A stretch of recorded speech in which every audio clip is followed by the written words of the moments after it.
made this for me, and that's another one, a finger labyrinth, or you can use something a bit bigger than that, like this pointer, and just follow it around. So Roberta Fraser to Brother Barry, 2003. So where do you get that? Well, that was made for me. No, but where do you get that? That's a good question. Oh. I'd check online. You'd probably be able to get them in some spiritual bookshops. Right. Should have asked when the Christian bookshop people were here a couple of weeks ago, but I didn't talk to them. But if you looked online, you'd probably find something, finger labyrinths, you call them.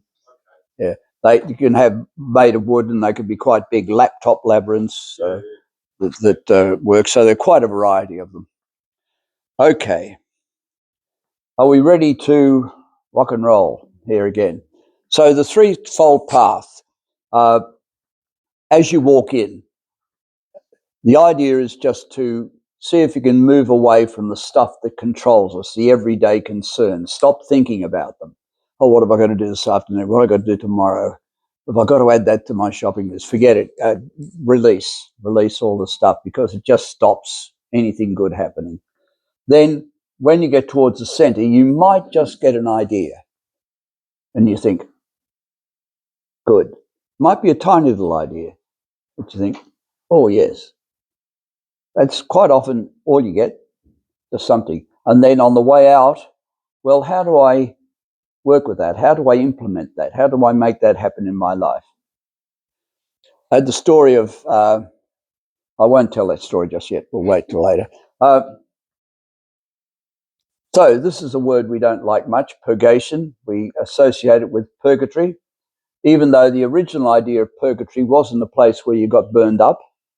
The Cappadocian fathers in Asia Minor in the 4th century coined the term. They're the ones who talked about Trinity first. And it was a place, a bit like Hades in Greek mythology, where it was a store place for souls. It wasn't hell. It was where they went waiting to be decided which way they're going to go.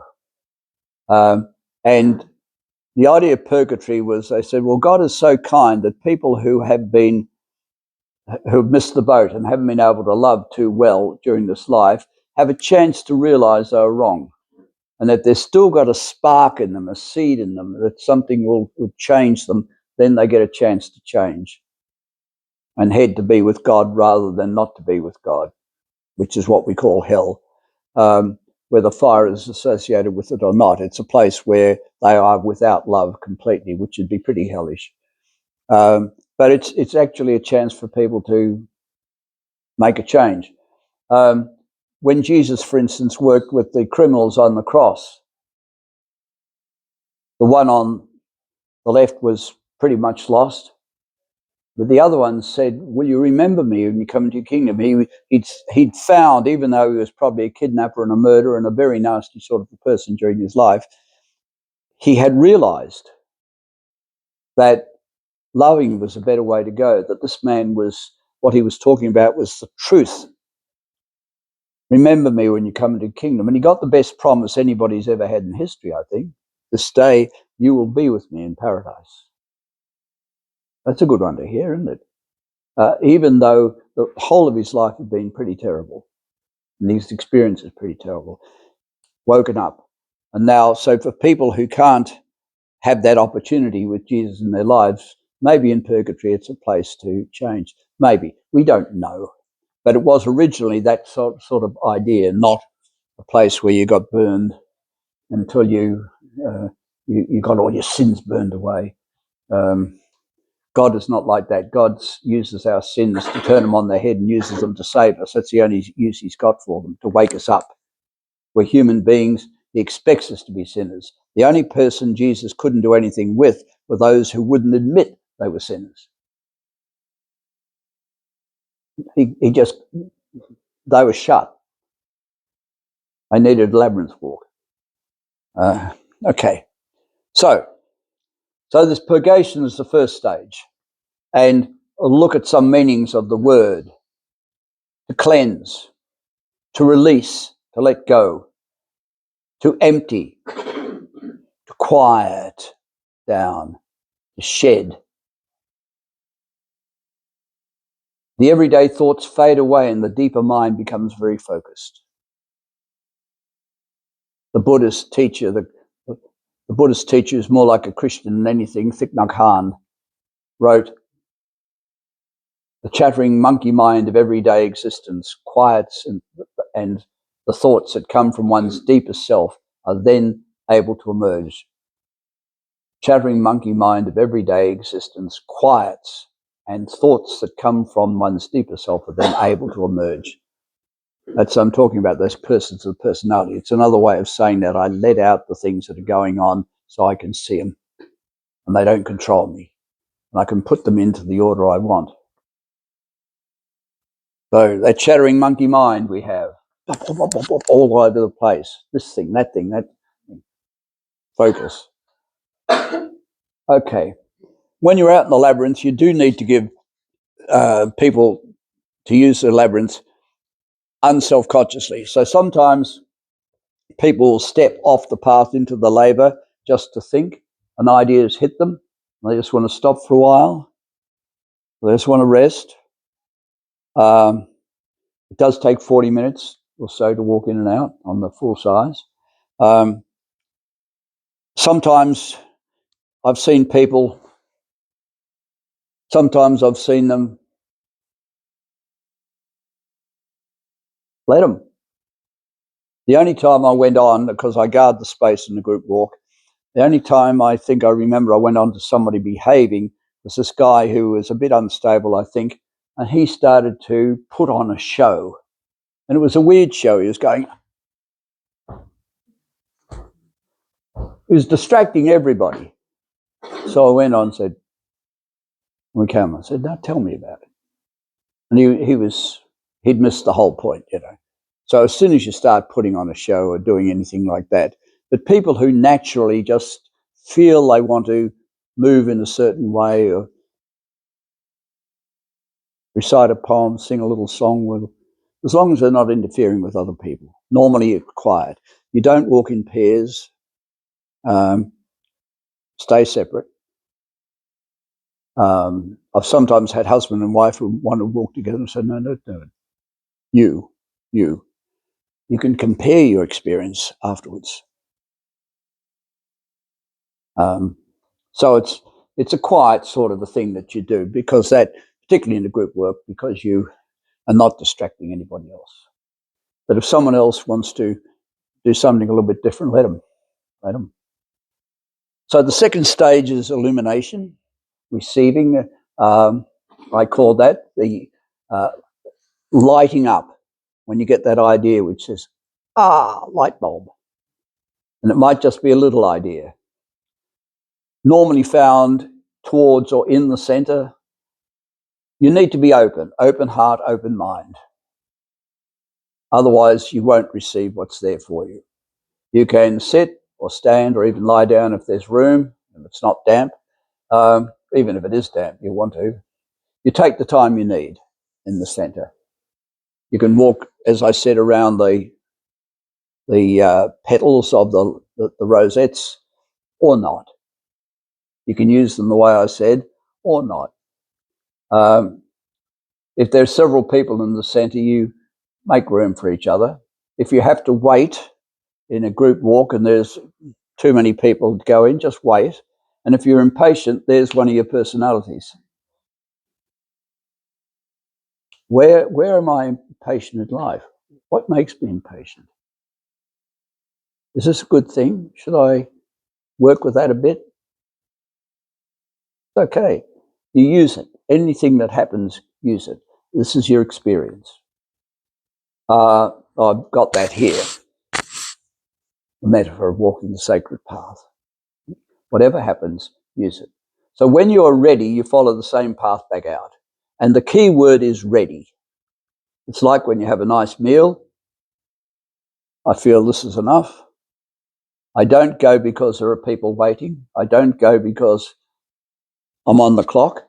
I don't go because of any other reason except wait, enough.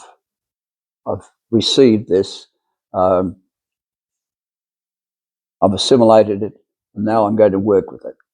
Because then on the way out, you enter union or common union, making one. How do I take this out into my community, into my ambience? Particularly the people I live with and work with and move with. I live and move and have my being.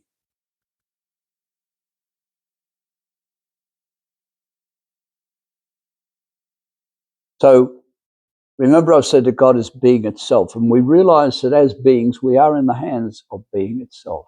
Loving hands, not a judge, not a punisher, but someone who is paying attention to the whole of us and loves us with that extraordinary love. But as Jesus said at the Last Supper, if my way is to continue, because he'd just seen Judas nick out the back door to betray him, you must be me. We translate that in the Catholic Mass as do this in memory of me, but that's not what it says originally. It says you will need to be me because I won't be here. So it's a task, it's a duty, but it's also a gift to be him.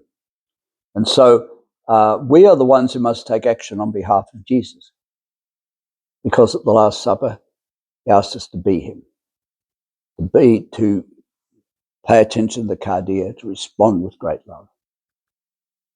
And we're not going to be perfect at it, but if we just pay attention to these archetypes, if we do our prayer, if we walk our labyrinth, if we pay attention, if we use our experience, we're going to get closer and closer and closer. If there's to be healing of tensions, the planet, of war, it's up to us to initiate it, not, oh, somebody needs to do something about that. What can I do here in my ambience? Can I write a letter? Can I go to a demonstration? What can I do? Can I take care of this person?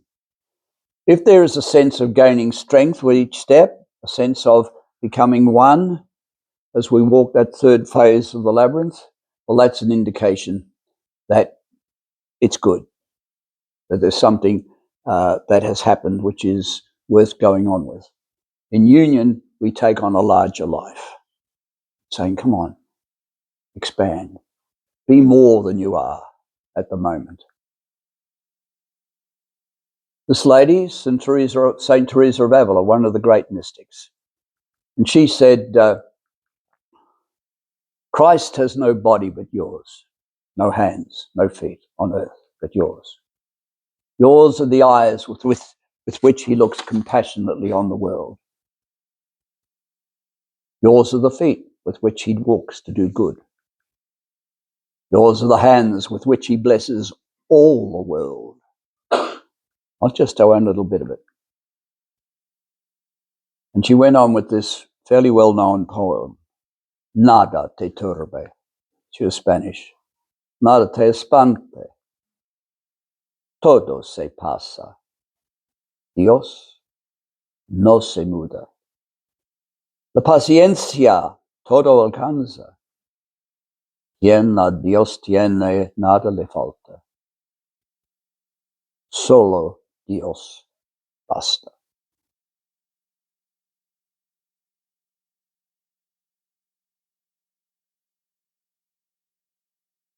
She got it. A lot of people spend the first half of life, up till about 35 or even 40, climbing a ladder. St. Francis was somebody who said, no, don't climb the ladder, go down. Jesus went down. The stories of the suffering servant are going down. Be content to be who you are. You don't have to be a big wig and have a lot of money. And Stephen Covey writes that if the ladder's not leaning against the right wall, every step we take just gets us to the wrong place faster.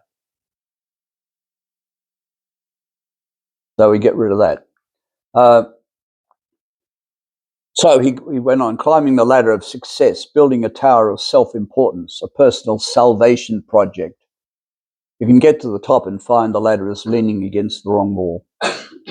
That's why I call it the first half of life. A lot of people have, Richard Rohr does, because we build our ego Ego is the Latin word meaning I am this, I am that, I have this gift, I'm going to do this, I'm going to achieve, I'm going to become rich, I'm going to get a big car and a big boat and marry the most beautiful, handsome person you've ever come across.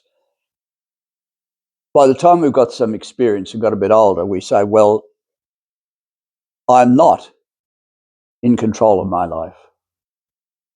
Particularly when sickness comes, for instance, or somebody dies, or I can't cope with the situation, or I'm getting angry and I don't know what to do about it.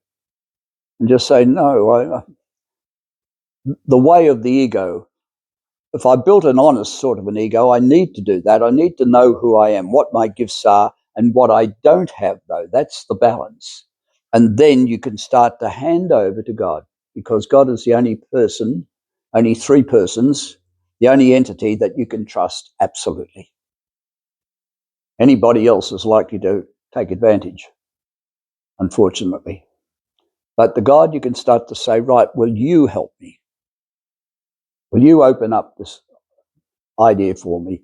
When I go on the Labyrinth, well, and I'm an open mind and open heart, will you give me that idea I need? And that second half of life is when you more and more and more start to give yourself over to life itself, to energy itself, to the flow of life and the flow of love that we call Trinity. And when you do, you'll find that you will never, ever be left unaided. So don't climb the ladder against the wrong wall. As Jesus said, we become like a little child. But it's not the naivety of a baby who don't know nothing. It's the naivety of a person, a second naivety, who chooses to be with God.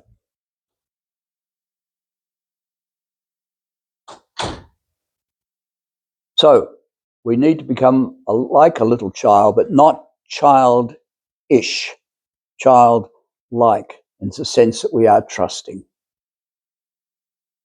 So if we don't, we can become like many elders who have never grown up.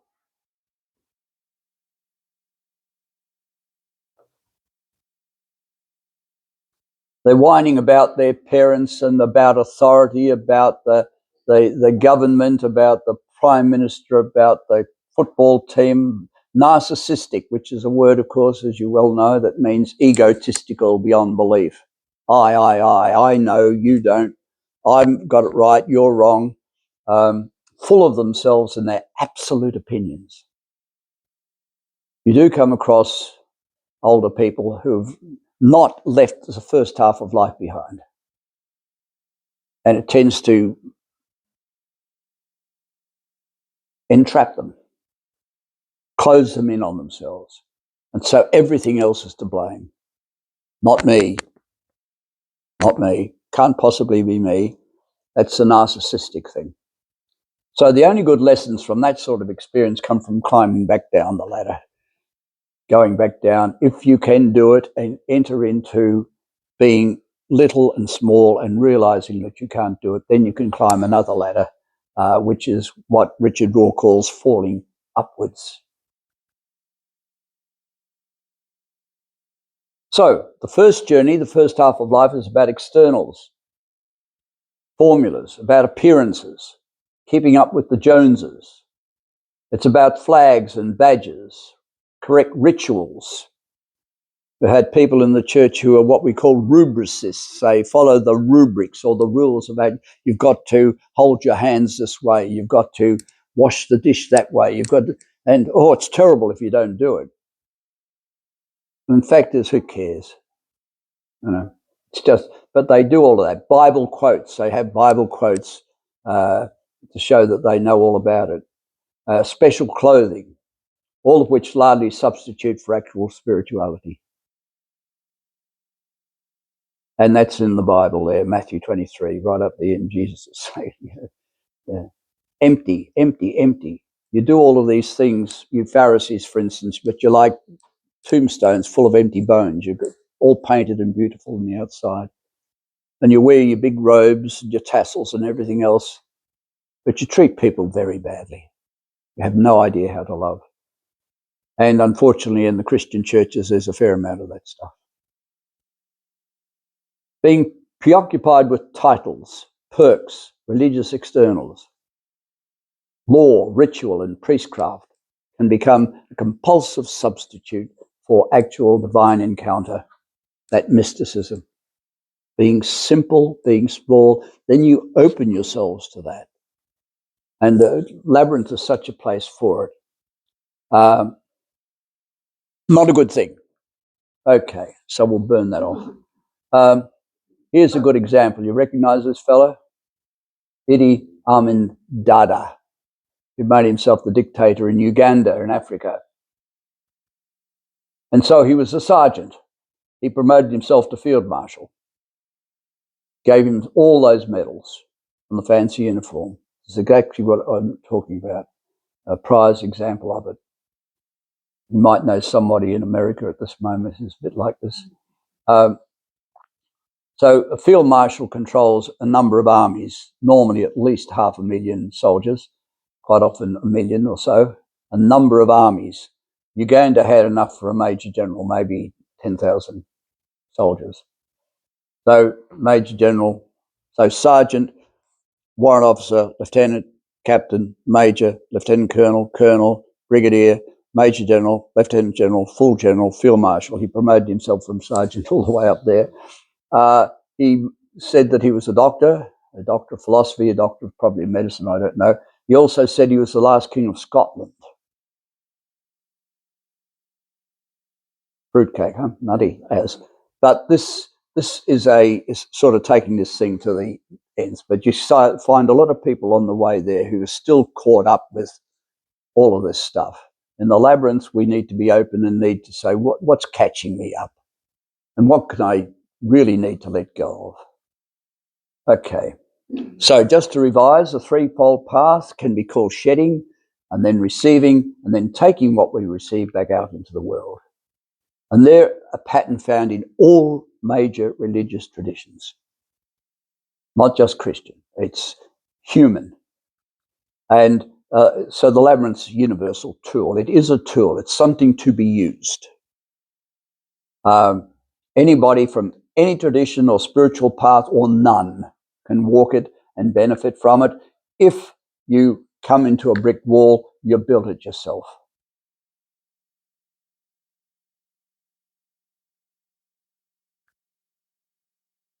So I've had people say, oh, that's not Christian. No, it's not Christian. I said, well, you're going for a walk around the path, you know. What's not Christian about it? But the labyrinth is only a map. It's not the territory. So don't put my imprint on your snowfield. Those footsteps have to be yours. So I've told you about these things and a couple more that I'll do, but you don't have to do anything I say. I'm just sort of giving you some experiences from myself and other people. So you're the one who walks. You're the one who has the experience. You don't have to copy anything I say.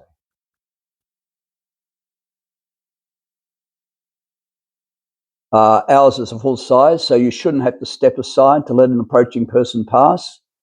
But if you do, we can, if you want, you can walk down the left side on ours, which minimises the wear and tear, and others people come back to the left. But if you're concentrating on that, well, then you're wasting your time. So don't concentrate on it. If you walk down the middle, well, that's your walk. You do it. And if somebody is in front of you, where did I put that thing?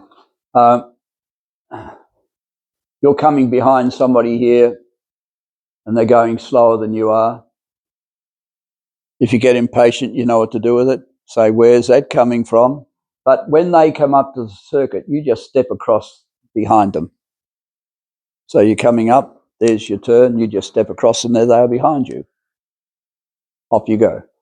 Okay, very simple.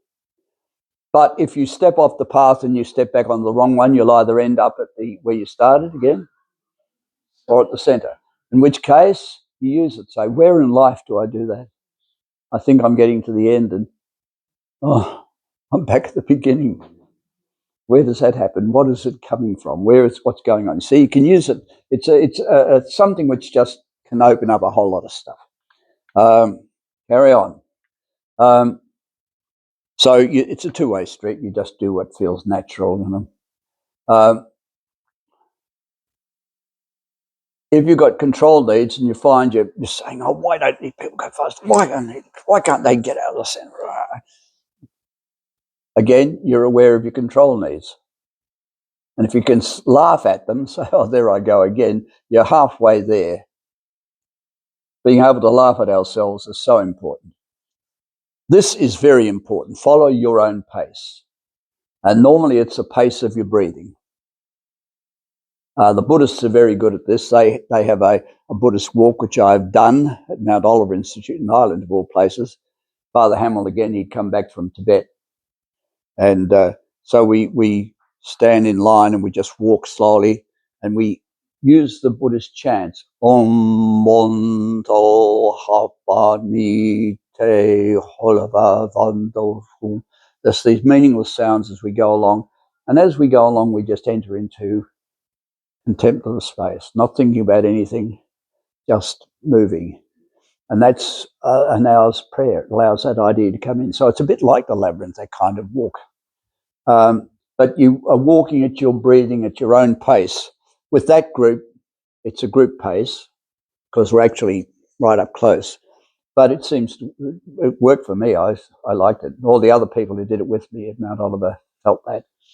I've just spoken about that. Feel free to move around, people. You don't have to say, "I won't go past them, they might be embarrassed." Just do what you need to do. And the people who won't worry about it. Experience your experience. Down in Texas once, we had a dad bring the kid, and the kid said, "Oh, I'm excited about this. I'm going to be Shazammed," whatever Shazammed was. Well, you may as well have gone home. You know, he was expecting this more than something. Rather than allowing what was to happen, he was putting some expectation on it. And his dad had come down with him, and he just said, "Well, I brought the kid down. You know, I'm not going to walk it myself. I don't believe in this kind of stuff." And anyway, the kid walked, and nothing happened to him, of course. We could predict that right from the start. And then, but the dad was watching happen as a group walk, and he stepped on and started to walk. When he got off, he said, "Yeah," he said, "it was good."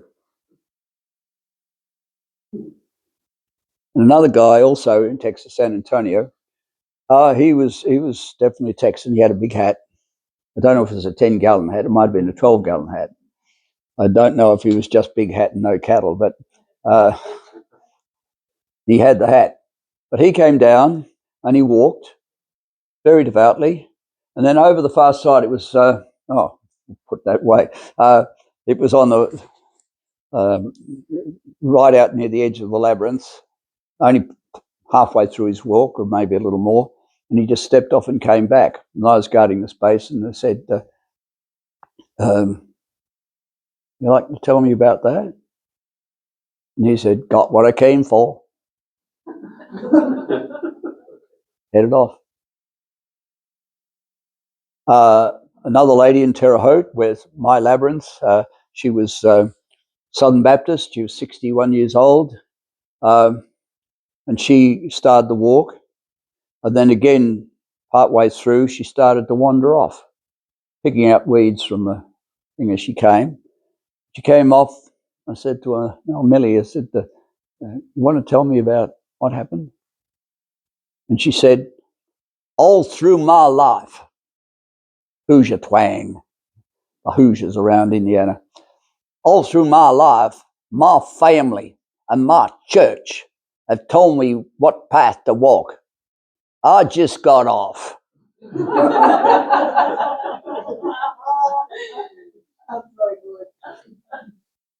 Freedom at last. And the only thing I said to her, I said, "Well, Melly, if you want to come back tomorrow by yourself and just walk it again and complete the walk," because I said, "you're going to have to take this back into your family and your church. And that's not going to be easy. So you really need to spend some time on how am I going to do it?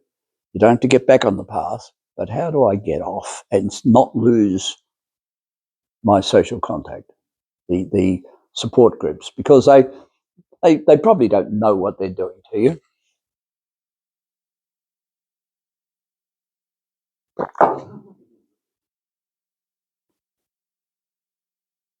Yeah, so I've mentioned that. The only thing you can do is go back to the start of them or the end if you're on the path, and if you get off the path, you can walk up anywhere. There's no hedges. Yeah, okay. All right. There's no right way or wrong way. I've mentioned that. As long as you choose to do it and say, this is something I want to do, and you're prepared to be open.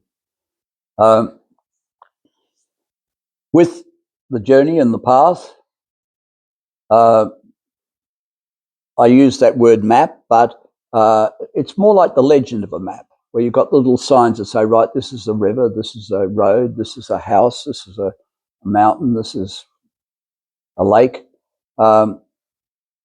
You've got the legend, but you pick the route.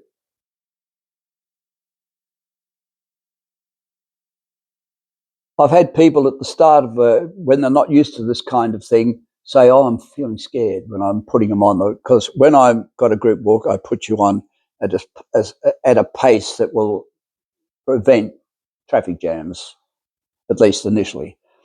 And they've said, oh, I feel a bit scared, a bit apprehensive here. And I'll say to them, well, think of sacred and think of scared, and just turn the C and the A around. I'm scared. Close. So just, instead of being scared, why not just feel the sacredness? Oh, okay. I said, all you've got to do is just follow the path. And they go. So you can give yourself permission to go with the structure.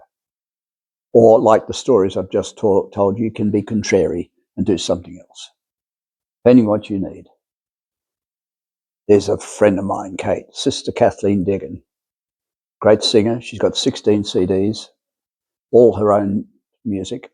And I brought her to St Mary of the Woods from New York, where we'd worked together in Iona University, to give a retreat to the sisters. And she loved the Labyrinth. So one of the first things to do is to quieten the mind before you come on, so that you are concentrating. You're not intent, but you're just quiet and down. So your pace of walk will probably be fairly slow. So that's first. This is second. Just that walking in is normally enough. If it isn't, you might have a second walk, but that's only if you're sort of really jumpy. The third thing, that pace. Your body wants to go, not your mind wants to go. The next thing, the breath. Flow naturally with the pace. The next thing, I've already mentioned. So some other guidelines you can have. You can remove your shoes. The grass down there, I pulled out all the prickly weeds. If you want to go without shoes and get that feeling of connection with the earth. And Lisa's put a couple of towels down there. So over the far side, it may still be a little damp, but you can dry your feet when you come off if you want to do that. So that's a possibility. Sometimes a group will have scarves and they just almost dance with it, or bells. We had at St Mary of the Woods, we had a bell choir, handbell choir, all tuned bells. And so if you bring down like basically the black notes, they all stay in tune, and people just ring them occasionally as they walk. You've got this chiming, which sometimes works for people as a group. It just connected them. Bathroom breaks. We're a long way from bathroom breaks, so you better have one here if you need to, in here or across where there are more space there. But normally, if you need a bathroom break on a Labyrinth, you can just walk off, come back on. My facilitator's role, if there's a group work, normally I stay somewhere near the entrance and just to be there in case I just protect the space, make people feel safe, and very rarely have to interfere with anything. Like that guy who was putting on his posture, for instance. So I think I've only done one other time. So I mentioned St Mary of the Woods commencement. So at the college, it was a girls' school. They wanted to have a mother-daughter thing at their end of year ceremonies, and they said, could they use the Labyrinth? Of course they could. So it was a school which had a strong acting and musical faculty, and so the girls stood around the outside and sang very quietly, very, very quietly. And they had a couple of their violins and cello and just a couple of instruments playing with them. And the mothers, one by one, took a candle and walked onto the labyrinth. So they had their labyrinth walk into the centre. And they were encouraged to think about their daughter through her life. Normally these girls were 22 when they were finishing their degree, 4-year college course. And just to go back over the time and the things they'd done well and the things they'd done poorly, to forgive themselves for anything they'd not done right. Then at the centre, they allowed for any ideas to come in that they wanted to do, particularly for the walk out. And then when they left to come out, their daughter started to walk in. The only business was to exchange the candle. It was powerful. So the passing of the light from one generation to the next. There were tears, there were hugs, laughter, and then the young lady walked on with her candle, and she also had to start to think about, okay, I'm not a little girl anymore. I finished a university degree. I'm going out into the workforce. How am I going to be? How am I going to relate to my mother and father now? It left the dads out a bit in this girls' college, but the fathers and the daughters had a special dance at the evening at their dinner dance, and the fathers were encouraged then to. It was a slow, fairly long dance where the fathers could talk to their daughters intimately.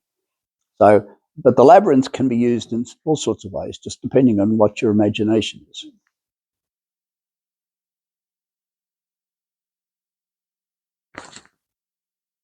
Right. So, Thomas Keating, very, very prayerful man, a wonderful man, died in 2018 at the age of 93. He was one of the two founders of centering prayer, of contemplative prayer, which is where you don't say words or use images or anything, you just exist. Like that poem at the start, I'm just here in nature.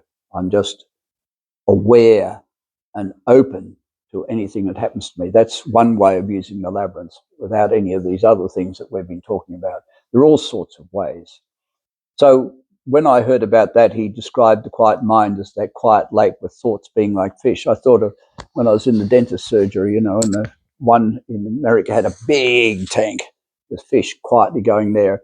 And I'd start to follow the path of the fish. And I realized the fish had hooked me rather than me hook the fish. And that my mind was quietening and everything was going down because of the fish. So it was quite a good thing to have in a dentist,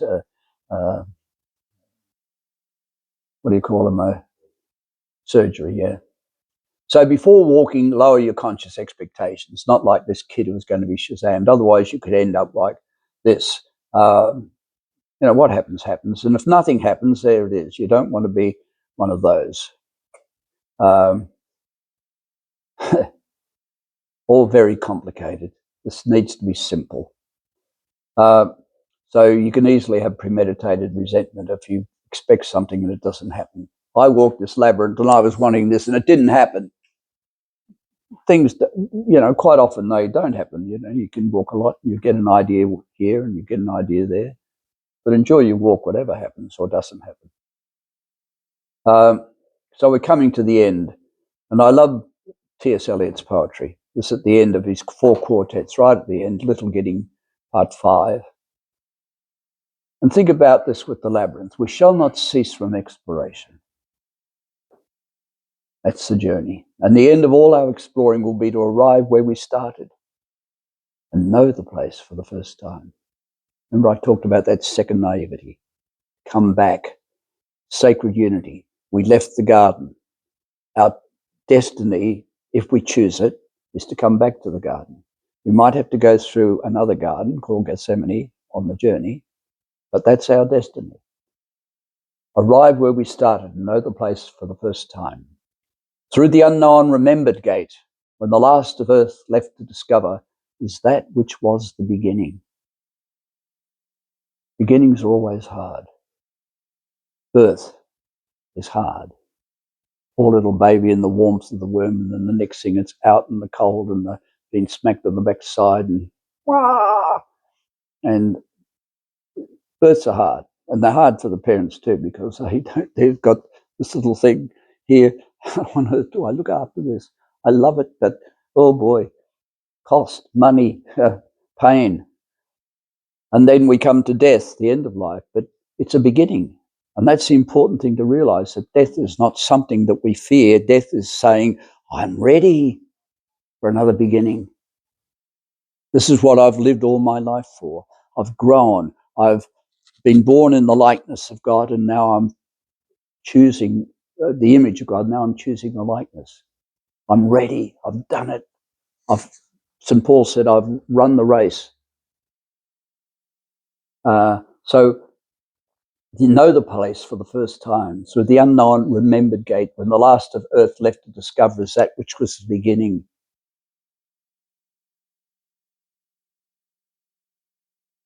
The voice of the hidden worldfall and the children in the apple tree. Not known, because not looked for.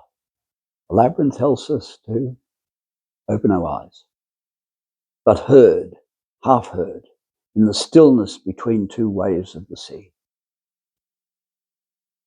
And for those of you like Julian and Norris, all shall be well, your manner of thing shall be well.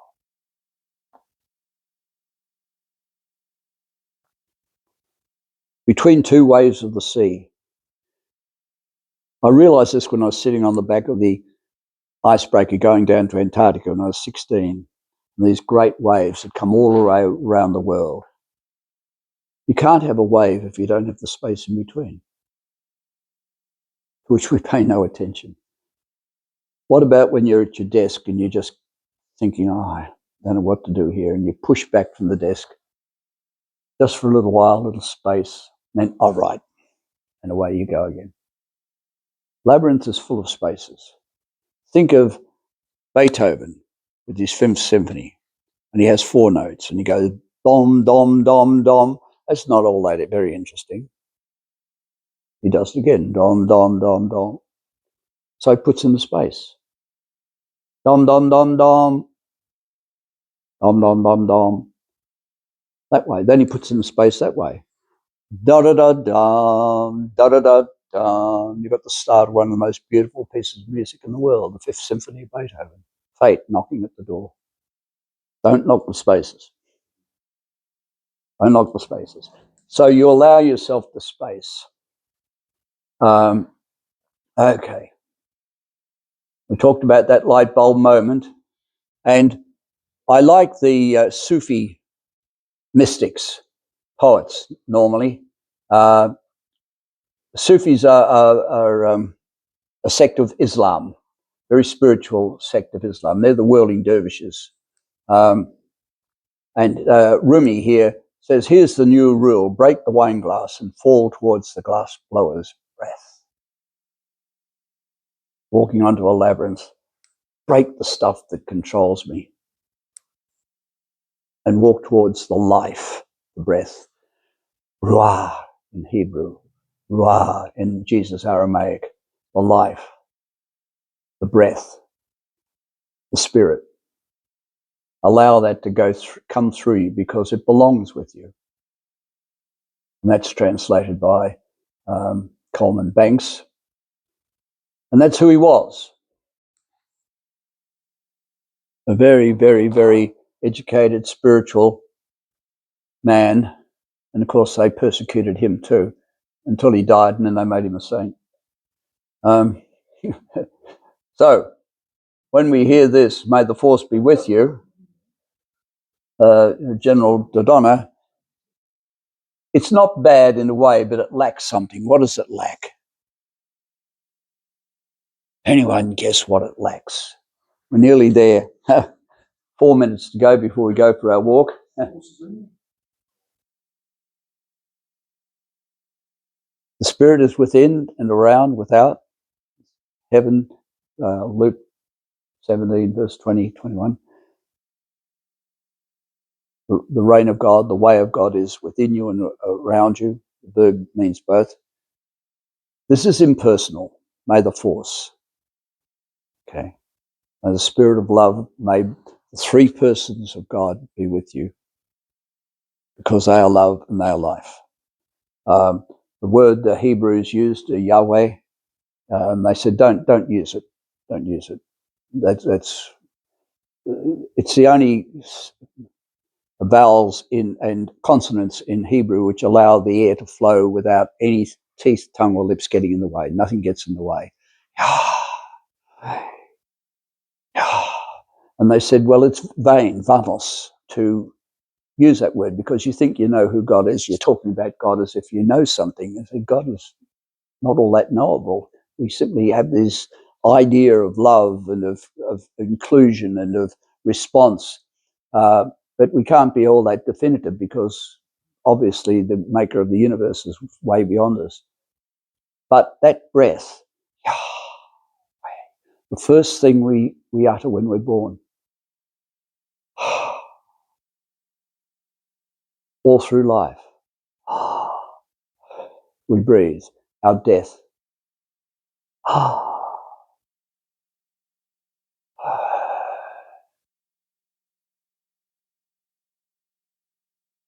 That's what we're open to.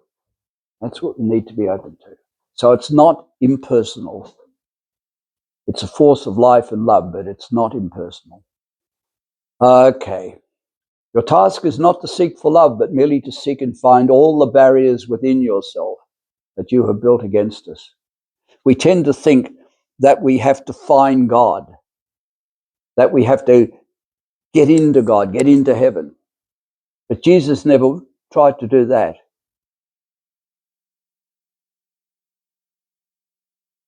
Not to have us go for heaven. He tried to bring heaven into us. And that's what we need to be open for. Oh, Mr. Rumi also said this. So don't think it's just Christian and Catholic. This is Muslim, Sufi. Find all the barriers within yourself. Another one of these guys said, you think you're going to find heaven after you die? If you haven't allowed heaven to be around you, or you haven't created it in your ambience, you will not find it else there. So this is important, what we do. Okay, I'm not going to go any more with that. That's the end of that. So what we have a chance to do now is go down and have a walk. So we can take a break and we can walk down there. If anyone needs a ride down there,